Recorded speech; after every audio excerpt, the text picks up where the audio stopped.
एक कहावत है, जिनके दिल बहुत अच्छे होते हैं ना, अक्सर किस्मत उन्हीं की खराब होती है। अगर क्रिकेट की दुनिया में दिल जीतने के मामले में कोई ट्रॉफी दी जाती ना, तो वो आरसीबी ही जीतती। एक ऐसी टीम जिसके पास क्रिकेट इतिहास का सबसे महानतम खिलाड़ी हो, टी20 क्रिकेट के दो सबसे बेहतरीन बल्लेबाज हो, बावजूद इसके आरसीबी की अब तक की जर्नी निराशा निराशा और सिर्फ निराशा से भरी हुई रही है। लेकिन इस बीच एक ऐसा भी साल था जो किसी भी टीम के लिए आईपीएल इतिहास का अब तक का सबसे बेहतरीन सीजन रहा। बावजूद इसके इस साल भी आरसीबी को ट्रॉफी नसीब नहीं हुई। तो क्या थे वो कारण कि आरसीबी सब कुछ जीत कर भी ट्रॉफी न जीत सके? शुरू से अंत तक पूरी कहानी बताएंगे आपको। कहानी बताएंगे उस दिन की, उस मैच की। नमस्कार, आप देख रहे हैं क्रिकेट वानी का स्पेशल एपिसोड। कहानी 16 के साल की, black day of RCB. RCB की प्लेइंग 11 में Chris Gayle, Virat Kohli, A B de Villiers, K L Rahul, Kedar Jadhav और शेन वॉटसन जैसे बल्लेबाज शामिल थे। उस साल सभी 8 टीमों में से सबसे डेंजरस बल्लेबाजी वाली टीम आरसीबी ही थी। आरसीबी की आक्रामकता का अंदाजा आप इस बात से लगा लीजिए कि सीजन में कुल 10 मैचों में आरसीबी ने पहले बल्लेबाजी करी और 10 मैचों में कुल 1923 रन ठोक दी, यानी कि औसतन हर मुकाबले में 192 रन बनाए। और याद रखिए, ये बात है 2016 की, जब 130-140 का टोटल भी डिफेंस हो सकता था। 160 प्लस गए तो विनिंग टोटल और 180 प्लस गए तो एक बहुत ही बड़ा स्कोर। और हैरानी की बात यह है कि आरसीबी की पहली पारी का औसत स्कोर ही 192 रन था, तो पूरे सीजन में लोवेस्ट स्कोर 151 रन था। और उन 10 में से 7 बार 180 रन बनाए गए, जो कि उस समय एक बहुत ही बड़े स्कोर में गिना जाता था। अभी भी आपको अगर आरसीबी की आक्रामकता में कोई कमी लग रही हो, तो आपके लिए एक और बेहतरीन उदाहरण पेश करना चाहेंगे। लीग मैचेस में एक मुकाबला खेला जाता है, आरसीबी वर्सेस पंजाब किंग्स, जिसमें बारिश की वजह से खेल को 15 ओवर का कर दिया गया और आरसीबी पहले बल्लेबाजी कर रही थी। आप गैस कर सकते हैं आरसीबी ने 15 ओवर में कितने रन बनाए होंगे? रॉयल चैलेंजर्स बैंगलोर ने मात्र 15 ओवर में 211 रन ठोक दिए, जिसमें कोहली ने 50 गेंदों में 8 छक्के और 12 चौके की मदद से 226 के स्ट्राइक रेट से 113 रन ठोक दिए। साथ ही क्रिस गेल ने 32 गेंदों में 73 रन ठोके और सीजन में आरसीबी ने कुल 16 मुकाबलों में करीब करीब 3000 रन बना दिए, जो कि आज तक एक रिकॉर्ड है। लीग मैचेस में नंबर 2 पर फिनिश करते हुए आरसीबी ने प्लेऑफ के लिए क्वालिफाई करती है। डिविलियर्स की बेहतरीन पारी की बदौलत आरसीबी ने गुजरात लायंस को हराकर फाइनल के लिए क्वालिफाई करा। अब तक आपको सब कुछ हरा भरा लग रहा होगा कि अब तक हमने आरसीबी की अच्छाइयाँ की बात की है।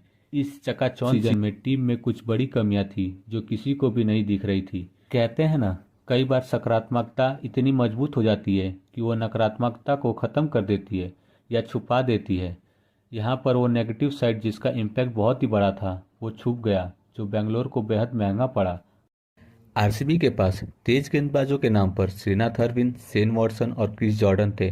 गेंदबाजी डिपार्टमेंट में बेंगलुरु की टीम अत्यंत फीकी थी, जिसे उनकी बल्लेबाजी हर बार छुपा ले जाती। आइए हम इसे आंकड़ों के खेल से समझते हैं। जैसे कि हमने पहले भी आपको बता चुके हैं कि आरसीबी की टीम ने सीजन में 10 बार पहले बल्लेबाजी करी, जिसमें 1923 रन बनाए। तो बात करते हैं उन मुकाबलों की सेकेंड पारी की। तो दूसरी पारी में आरसीबी ने गेंदबाजी करते हुए 10 मुकाबलों में 1637 रन लुटा दिए, तो वहीं 6 मैचों में पहले गेंदबाजी करी और 1064 रन लुटा दिए। इस तरह से कुल 16 मुकाबलों में आरसीबी के बल्लेबाजों ने 1977 रन बनाए, तो वहीं गेंदबाजों ने 2711 रन भी लुटा दिए, यानी औसतन प्रत्येक मैच में 170 रन दिए गए, जो कि उस समय एक बहुत ही बड़ा स्कोर माना जाता था। आगे हम बात करेंगे उस दिन की, जिसे आरसीबी का ब्लैक डे भी कहा जाता है। क्या हुआ था उस दिन? कैसे आरसीबी का सपना साकार होते होते रह गया? एक कहावत है, हाथ आया पर मुंह न लगा। यह उस बेंगलोर की टीम और बेंगलोर के फैंस के साथ हुआ। 29 मई 2016 IPL final RCB versus SRH के बीच एम चिन्नास्वामी स्टेडियम में मैच हुआ, जहां इतिहास रचने उतरे थे बेंगलुरु के शेर और वार्नर आर्मी। दोनों टीमें अपनी पहली ट्रॉफी उठाने उतरी थी। टॉस करने गए डेविड वार्नर और विराट कोहली। टॉस के मामले में कोहली के लक से हम बहुत अच्छी तरीके से वाकिफ है।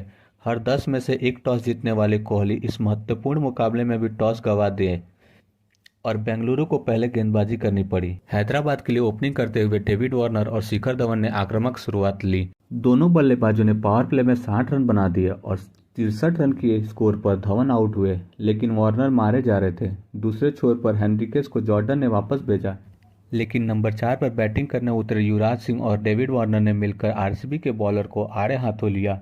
वार्नर 38 में 69 बनाकर आउट हुए। एसआरएच 13.3 ओवर में 125 पर 3 थी। नंबर 5 पर आए दीपक हुड्डा और युवी ने कुछ रन जोड़े, जिसके बाद हुड्डा और युवराज दोनों आउट हुए तो लगा आरसीबी को राहत मिली। लेकिन छठे नंबर पर उतरे बेन कटिंग ने खूब मारा। बेन कटिंग 15 में 39 बनाकर नाबाद रहे और 20 ओवर में हैदराबाद ने 208 रन ठोक दी।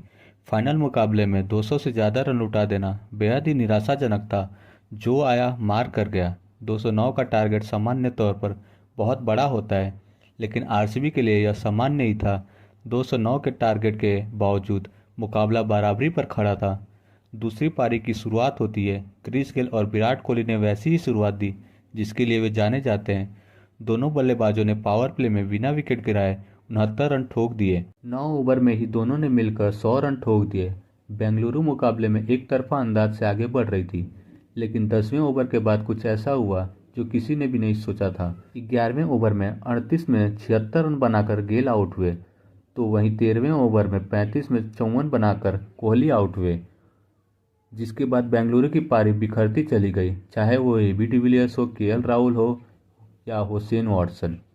तीनों पवेलियन लौटे। जहां ऐसा लग रहा था कि स्कोर 20 ओवर से पहले ही चेस हो जाएगा, वो अब मुश्किल लग रहा था। आरसीबी 164 पर 5 थी। अब चाहिए थे 21 गेंदों में 45, लेकिन अभी भी मुकाबला जीता जा सकता था, क्योंकि क्रीज पर खड़े थे सचिन बेबी और स्टुअर्ट बिन्नी। दोनों अच्छे बल्लेबाज थे और स्टुअर्ट बिन्नी ने छक्का लगाकर शुरुआत की, लेकिन किस्मत को यह कहाँ मंजूर था कि आरसीबी ट्रॉफी उठा ले जाए।